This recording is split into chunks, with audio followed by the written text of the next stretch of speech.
Ndikuona zviri pano zviri kunakidza. Kuti chibage ichi paplot imwe chete chibude chakadai takashandisa fertilizer yakawanda sei? Iyoyo takashandisa kuma 350 to 400 kgs compound per hectare. And takafananidza netop. Ndiyo takashandisa. Alright. Inini chinondinetsa ndechekuti kubva apa pachibage ichi kuenda apa pachibage ichi chichinge chaitika kufunga kwenyu?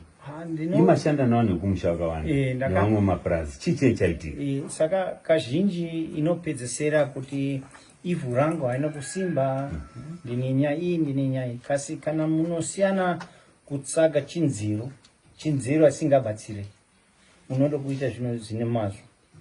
Munoenderana kuona kuti mari yangu ndinayo akadi.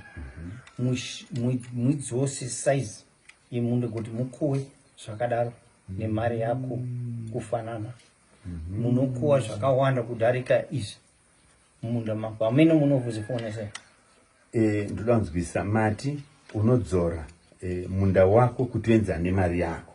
Zvichireva kuti mari yaunayo apa tati isusu 400 kgs per hectare yed ne400 kgs per hectare yeAN.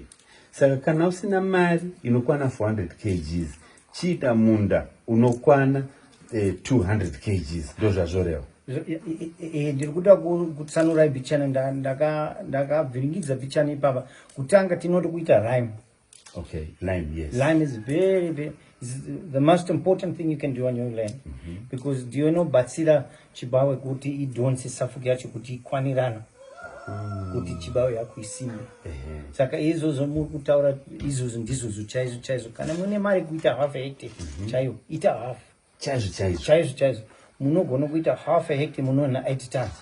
Iyoyo munoita half a hectare muri kuona 2 tons. Zvibetsera. Ndipapa pasiyana. Zvibetsera.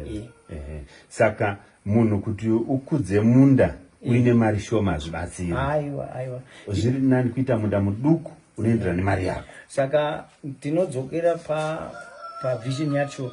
Jesu akandiragidza kuti be faithful with little and I'll add to you.